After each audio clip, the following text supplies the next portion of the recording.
Zubac at midcourt launches the shot. Oh, it almost went in! Almost went in, and Duke is the king of the dance 2010.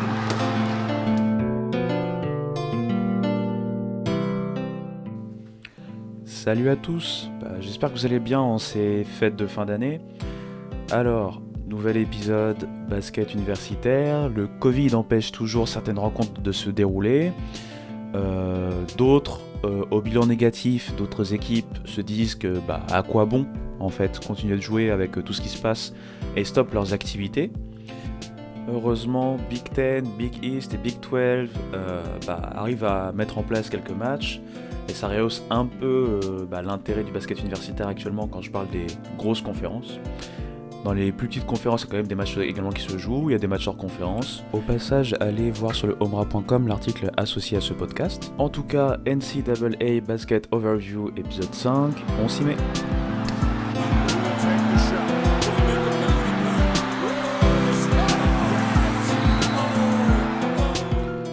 Alors, comme d'habitude, je dis comme d'habitude comme s'il y avait déjà eu 25 000 épisodes et des habitudes mises en place dans ce podcast, mais en gros, on commence avec les 3 affiches qui m'ont marqué cette semaine, avec sans plus tarder le premier match, opposant Baylor à Arkansas...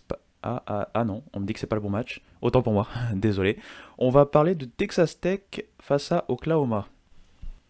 Donc j'avais déjà parlé auparavant de cette équipe de Texas Tech, mais cela semble se confirmer pour le moment. C'est une équipe qui est vraiment embêtante, voire limite chiante à jouer. Après avoir tenu la dragée haute à Kansas la semaine dernière, malgré une défaite sur la toute fin, les Red Raiders ont gagné en déplacement à Norman, donc Oklahoma. Ça a été dans la douleur, c'est vrai, il y a eu de la chance, ça aussi on va pas mentir, mais l'essentiel est là. Après une première mi-temps à leur avantage, Terrence Shannon, encore très bon avec 21 points, et ses coéquipiers, ont ensuite tremblé malgré le match très difficile du meilleur scoreur adverse, Brady Manek. Il a terminé à 1 sur 7 au tir, alors qu'on sait que c'est plutôt un très bon shooter. Devion Harmon, Austin Reeves, malgré de faibles pourcentages, mais surtout Umoji Gibson en sortie de banc, ont été autant d'éléments perturbateurs en faveur des Sooners. Et ces derniers nous ont permis d'assister à un thriller en fin de match. Alors que Texas Tech mène de 3 points, Chris Beard décide de faire faute. Donc il demande à ses joueurs bien sûr de faire faute. Tout ceci avec un chrono très court. Et c'est pour envoyer Harmon sur la ligne des lancers. Ça lui permet d'avoir 2 lancers francs seulement et il y a 3 points d'écart. Il met le premier, rate volontairement le second afin d'aller chercher le rebond pour se donner une chance d'égaliser. Avec l'agressivité au rebond, le plan marche. Et Victor Imwakor prend le rebond, il subit une nouvelle faute de la part des Texans. Il va à son tour sur la ligne des lancers avec 2,8 secondes au compteur. Il rate le premier, ce qui fait que du coup il faut qu'il rate le second. Il décide donc de nouveau de rater ce second free throw. Il y a de nouveau, après ce loupé, un rebond. Le rebond va pour Oklahoma qui va tenter de shooter, marquer, claquer et vont en fait manquer ces différents shots pour pouvoir égaliser jusqu'à ce que le chrono se termine. Ce qui en résulte en une défaite assez cruelle, quand on regarde bien, parce qu'ils avaient vraiment réussi leur plan pour le coup. Cruelle défaite certes, mais qui est également porteuse d'espoir quand on voit ce que Oklahoma a fait notamment sur la deuxième mi-temps. Les deux équipes se retrouvent donc avec un bilan d'une victoire et une défaite en Big 12. Je rappelle c'est le début des matchs de conférence. Texas Tech va affronter l'université avec l'un des noms les plus stylés, les Incarnate Word Cardinals de San Antonio. Incarnate c'est quand même assez, je trouve, je sais pas, vous, ce que vous en pensez. Ensuite ils vont accueillir le samedi 2 janvier Oklahoma State de Kate Cunningham. De l'autre côté, Oklahoma va accueillir West Virginia le même samedi, donc le 2 janvier. Et j'en ai fini avec cette première affiche, et je vais passer sans transition quasiment à la deuxième affiche marquante selon moi. C'est le match entre Iowa et Minnesota. Les Golden Gophers ont donc réussi l'upset en prolongation derrière les grosses performances, notamment de sa star Marcus Carr d'un côté, et de son transfuge de Western Michigan Broncos, Brandon Johnson. Le premier cité va terminer avec 30 points, à 6 sur 13 notamment à 3 points et 8 passes, tandis que le second va être le facteur X des prolongations. mettant ses 4 tirs tentés en prolongation, terminant la partie par ailleurs avec 26 points et 9 rebonds. Johnson, en mettant 8 3 points, a aidé à égaler le record de 3 points mis dans un match par les Golden Gophers. Lui, en plus, c'est assez ironique, entre guillemets, puisque c'était un joueur qui était loin d'être un aficionado du tir longue distance auparavant. Ses 2 premières saisons à Western Michigan, je pense qu'il a mis le même nombre de 3 points qu'a mis Minnesota ce soir-là, en fait, c'est-à-dire 18 3 points. Comme quoi, avec le travail, avec l'abnégation, etc., on est capable de faire de grandes choses et de bonnes choses. Surtout s'il y a une chose à retenir en fait de ce match, c'est le cœur.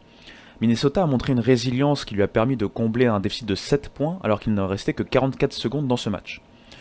Carr va mettre un step back 3 pour revenir à 81-78 à 31 secondes de la fin. Joe Toussaint notamment va louper 2 lancers francs avant que Carr ne mette un nouveau 3 points pour envoyer tout le monde en overtime. Il restait je pense 5 secondes et quelques si je me rappelle bien. Dans cette prolongation, Luka Garza et ses coéquipiers vont donc être dominés. Ils vont être dominés 19 points à 12 sous l'impulsion notamment de l'ailier transfuge de Western Michigan, Brandon Johnson. Donc côté Iowa, Garza termine malgré tout avec 32 points et 17 rebonds. Tandis que ses coéquipiers CJ Frederick et Joe Wiskamp terminent eux avec respectivement 23 points et 14 points. C'est un match quand même à oublier, notamment défensivement pour Iowa, qui se retrouve maintenant à une victoire, une défaite en Big Ten après leur victoire initiale face à Purdue. Ils vont rencontrer Northwestern, leader actuel de Big Ten, mardi, avant d'aller à Rutgers samedi prochain. De toute façon, vous savez qu'en Big Ten, chaque rencontre est potentiellement une affiche de la semaine. C'est des grosses facs, donc des grosses rencontres quasiment à chaque fois. Côté Minnesota, ils vont d'abord accueillir Michigan State qui est mal parti en Big Ten, on va le voir un peu plus tard. Ils vont les rencontrer donc dans la nuit, cette nuit en fait, à 2h du matin, avant de rencontrer Wisconsin chez les Badgers le 31 décembre à 22h30 heure française. Sans transition encore une fois, dernière affiche marquante, on reste en Big Ten avec la victoire de Northwestern justement d'un petit point face à Ohio State. Les Wildcats, avec une 4e victoire d'affilée, dont une 3e en conférence, rentrent dans le top 25. A noter que c'est d'ailleurs la première fois depuis la saison 67-68 que Northwestern commence avec un 3-0. Le match a été difficile, haletant, avec du changement de lead, des runs pour se répondre, bref du bon collège basket et du bon basket en général. Si Boo Aubrey a continué son bon début de saison avec le 3 points victorieux et 14 points pour 5 passes à plus de 50% au tir, dont 50% pile à 3 points, le gros bonhomme du match côté Evanston a été Miller Kopp. Evanston au passage en fait c'est dans la banlieue de Chicago, et c'est l'université en fait de Northwestern, juste pour ceux qui ne le savent pas. L'ailier junior termine le match avec donc 23 points à 56% au tir et 100% au lancer, 75% à 3 points. Ohio State a pourtant eu des occasions de l'emporter. Derrière E.G. Liddell et Kyle Young, les Buckeyes ont par à coup montré à quel point ils peuvent être dangereux, grâce notamment aux nombreux rebonds pris face à Northwestern. Je pense que c'est 40-26, quelque chose comme ça. Alors que la première mi-temps se terminait à 34 partout, Ohio State redémarrait bien mieux avec un premier run avant de se faire rejoindre. Dans le Money Time, Ohio State a également mené 66-63 avant de voir les Wildcats produire un bel effort pour passer devant à 1 minute 48 de la fin. Kyle Young va égaliser avant que Boo Buie ne mette ce fameux 3 points à 1 minute 04 de la fin. Et malgré des lancers pour revenir à 71-70, ils ne vont plus marquer. Malgré les belles occasions de Dwayne Washington Jr. et Liddell. Donc au final, cette victoire pour Northwestern nous montre des trajectoires opposées entre ces deux équipes, puisque Northwestern se retrouve en tête de la Big Ten pour l'instant, tandis que Ohio State, avec un bilan d'une victoire pour 2 défaites, joue sa place dans le top 25, on va le voir un peu plus tard dans le podcast. Bien évidemment, il ne s'agit pas ici des seuls faits marquants de la semaine, on en parle justement maintenant. Transition incroyable.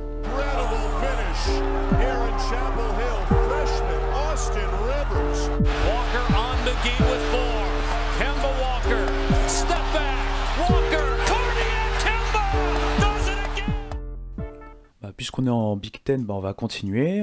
Tout d'abord, Rutgers a subi sa première défaite face à Ohio State après avoir mené de 16 points dans le match.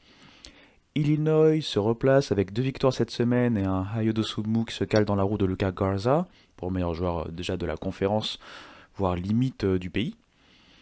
Michigan et Wisconsin sont plutôt up avec leur victoire, tandis que Michigan State c'est plutôt down avec leurs 2 défaites pour commencer leur Big Ten.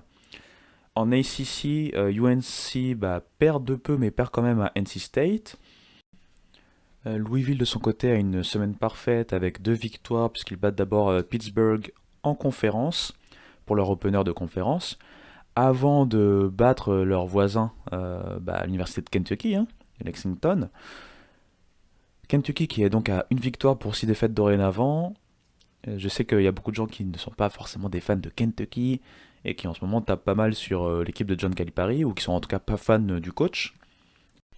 Et il faut avouer que par ses méthodes, il leur donne quand même raison, comme on l'a vu. Il a quand même sommé à l'un de ses joueurs de quitter carrément l'équipe pour une question de culture, ce qui est complètement aberrant. Bref, je rentre pas dans les détails. Toujours en ACC, Virginia a gagné le match qu'il devait gagner, 76-40, c'était en hors conférence contre Williams and Mary. Et ils ont perdu le match qu'ils étaient censés perdre, c'était encore une fois hors conférence, c'était l'une des grosses affiches de la semaine écoulée. Face à Gonzaga, ils ont perdu donc 98-75. En Big 12 maintenant, il y avait l'affiche de la semaine entre West Virginia et Kansas. Kansas l'a gagné finalement pas facilement, mais plutôt confortablement, 79-65, derrière un bon Christian Brown, qui a vraiment overtake, qui a pris les rênes un peu de l'équipe en deuxième mi-temps.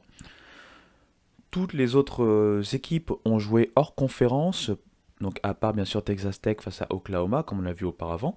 Et toutes ces équipes ont joué hors conférence pour des victoires plutôt aisées. Je pense notamment à Baylor, à Kansas State et à TCU. En Big East, Villanova écarte Marquette grâce à un bon Gillespie. Creighton met fin à l'invincibilité de Xavier, dans un bon match d'ailleurs à l'ancienne, 66-61. Seton Hall s'occupe de Georgetown avec un super duo Miles Cale à 30 points et Jared Roden à 26 points, 12 rebonds, 4 passes. 78-67 d'ailleurs pour le score. Butler perd hors conférence mais gagne contre Providence 70-64, tandis que DePaul commence sa saison universitaire au final. Il commence par une victoire hors conférence avant une défaite à Providence. En Pac-12 maintenant, pas de match de conférence, mais des victoires hors conférence pour Wazoo, Stanford, Cal, Arizona, Oregon State, Colorado. Colorado et Arizona s'affrontent cette nuit à 3h30 heure française. Et enfin en SEC, Scottie Pippen Jr. s'est illustré avec un career high à 30 points dans la victoire de Vanderbilt hors conférence. Kentucky, comme dit auparavant, a perdu. J'ai mal à mon Olivier Sarr. Mizzou a eu chaud face à Bradley dans une victoire étriquée 54-53. Il n'y a pas eu de problème par contre pour Auburn, Arkansas, Ole Miss, Georgia, Alabama, Tennessee qui eux continuent d'engranger les victoires hors conférence. On sait que le calendrier intra-conférence va commencer incessamment sous peu pour la SEC. Je rappelle d'ailleurs que vous pouvez retrouver les classements des Power 6 Conferences sur le site, sur l'article qui est associé en fait à cet épisode podcast. Bon. On a parlé des équipes, il est temps maintenant de parler du joueur que j'ai suivi, sur lequel je mets un focus cette semaine. Et donc je parle du joueur, le meneur sophomore de Northwestern, Boo Buie. Certes, c'est pas encore la star universitaire qu'on peut retrouver par exemple en un Marcus Carr si on compare à son poste et dans sa conférence. Mais c'est l'exemple même du très bon joueur universitaire qui progresse d'année en année et qui est en fait le métronome de son équipe. Il me fait penser par exemple, c'est pas du tout le même style, mais juste pour vous donner une idée, Colin Gillespie ou Ryan Arcidiacono auparavant à Villanova. C'est un peu ce genre de joueur qui chaque année progresse et qui est vraiment le colonel, le commandant même de son coach sur le terrain en termes de jeu, en termes de système, en termes de technique. Donc le meneur sophomore pilote l'attaque de Northwestern, l'équipe qui a fait le meilleur démarrage en Big Ten. Ils ont déjà égalé leur nombre de victoires de la saison dernière d'ailleurs. Boo Buie n'est pas une bête athlétique, c'est pas un phénomène de foire physique. C'est un joueur d'1m90-91, je pense à peu près 90 kg, même un peu moins, et qui se base sur un shoot plutôt propre et une bonne vision de jeu. ainsi qu'une propreté globale. C'est actuellement le deuxième scoreur de son équipe, avec 14,4 points à 46,4% au tir, dont 50% à 3 points. C'est le meilleur passeur avec 5,3 passes de son équipe, et il ne perd qu'une balle et demie par match. Voilà, c'est vraiment le joueur propre par excellence. Le natif d'Albany dans l'État de New York a d'ailleurs profité du match contre les Spartans de Michigan State pour avoir son career high au tir, avec 30 points, et a réussi à égaler son max de passes décisives par 2 fois déjà cette saison. Il ne s'agit pas bien sûr d'un Ayo Dosunmu, d'un Marcus Carr, d'un Ron Harper Jr., mais c'est vraiment le chef d'orchestre solide de la meilleure équipe de Big Ten à l'heure où j'en parle. Bien sûr, il n'y a eu que 3 matchs de conférence, donc on va se calmer, on va pas dire que c'est Northwestern qui va remporter forcément la Big Ten, mais voilà, je voulais vraiment faire un focus sur ce genre de joueurs, puisqu'on va voir bien sûr ce qu'ils vont faire face à Iowa dès demain, mais pour moi, il méritait voilà, malgré tout un petit focus, un peu de lumière. Donc voilà pourquoi je parle 2 minutes de ce joueur qui est Boo Buie. Et sans plus attendre, vous entendez la petite musique qui arrive, en fait on va passer maintenant au top 25 de la semaine de Lay People. Getting around, Zubac at midcourt launches the shot. Oh, it almost went in! Almost went in, and Duke is the king of the dance, 2010. Un classement qui a eu pas mal de petits chamboulements. On retrouve maintenant 9 équipes de Big Ten dans le top 25. Gonzaga de son côté continue de gifler à la concurrence. Florida State est l'équipe ACC la mieux classée. Et il n'y a qu'une seule team de Pac-12 dans le top 25. Enfin bref, le voici. Donc en première position, pas de suspense. Gonzaga est toujours là, 62 voix sur les 64. Ensuite, en deuxième position, Baylor, qui a les 2 voix restantes. Kansas est toujours sur le podium. En quatrième place, maintenant, on retrouve Villanova. Houston est 5e et c'est la seule équipe hors Power 6 Conferences qui est classée dans ce top 25. Wisconsin se retrouve maintenant 6e et gagne 2 ou 3 places. Tennessee 7e, Texas 8e. West Virginia perd quelques petites places et se retrouve 9e. Iowa bien glissé et passe de la 4e place à la 10e place. Creighton est 11e, Missouri 12e, Texas Tech 13e et Rutgers 14e. Illinois en 15e position, Michigan se place bien en 16e, Michigan State recule à la 17e position, Florida State est 18e, Northwestern rentre donc dans le top 25 à la 19e place, Duke est 20e, Oregon, seule équipe Pac-12, est 21e, Minnesota rentre également dans le top 25 à la 22e place, Virginia est 23e, Virginia Tech, son voisin et concurrent, 24e, et enfin dernière position pour Ohio State, qui s'en sort bien et qui reste malgré tout juste toujours dans le top 25. Voilou. Donc pareil, avant de passer à la fiche de la semaine, vous pouvez retrouver le top 25 également sur l'article associé à ce podcast. Affiche de la semaine qui arrive, la voici.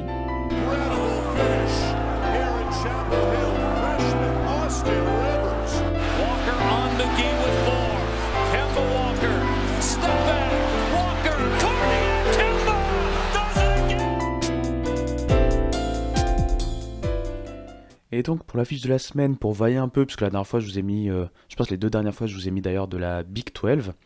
Cette fois-ci, je vous mets un beau duel SEC entre Tennessee 7e à Lay People et Missouri 12e. Vous inquiétez pas, je n'oublie pas les autres belles affiches de la semaine. Vous pouvez en fait toutes les retrouver dans l'article associé à ce podcast. Un duel SEC, 2 équipes classées qui ont montré des choses sur l'aspect défensif notamment. Ça va être d'ailleurs l'opener de la saison SEC en termes de conférence. Tennessee, on le sait, c'est leur force, connue et reconnue, la défense. L'équipe d'Yves Ponce fait figure de favori d'ailleurs dans la conférence à l'heure actuelle. Gare cependant à l'équipe menée par Xavier Pinson, c'est pas la plus jolie à voir. J'ai vu, alors il jouait contre qui? Je pense que c'était contre Bradley, mais c'était pas joli. C'est une équipe par contre qui se bat. Bon, c'est vrai que c'est un peu cliché, mais quand je dis se bat, c'est la vérité. C'est vraiment une équipe qui se bat sur chaque possession, qui va tout faire pour ne pas subir d'éclat et qui va dans tous les cas jouer possession par possession. Vraiment à l'ancienne, hein, comme ce qu'on peut voir dans les équipes qui sont toujours dirigées à l'ancienne en collège basket. Donc c'est une affiche qu'il ne faut pas sous-estimer. C'est vrai que Tennessee part favorite, mais on se rappelle que la SEC c'est quand même aussi une des grosses conférences avec pas mal d'équipes qui peuvent battre n'importe quelle autre équipe sur un match. Et voilà, donc n'hésitez pas également, comme j'ai dit, à aller voir sur le site les autres affiches, parce qu'il y a vraiment beaucoup d'affiches pour le coup. Si le Covid nous laisse tranquille, ça peut être vraiment sympa cette semaine, en cette dernière semaine 2020 et début d'année, pardon, 2021. Voilà en tout cas pour cette nouvelle semaine NCAA Basket. Pour terminer 2020 et entamer 2021, n'oubliez pas le fameux article. Le podcast est lui disponible sur SoundCloud en plus de YouTube, comme d'hab maintenant. Je vous souhaite une bonne Saint-Sylvestre dans ce contexte particulier et je vous dis à la semaine prochaine. Ciao!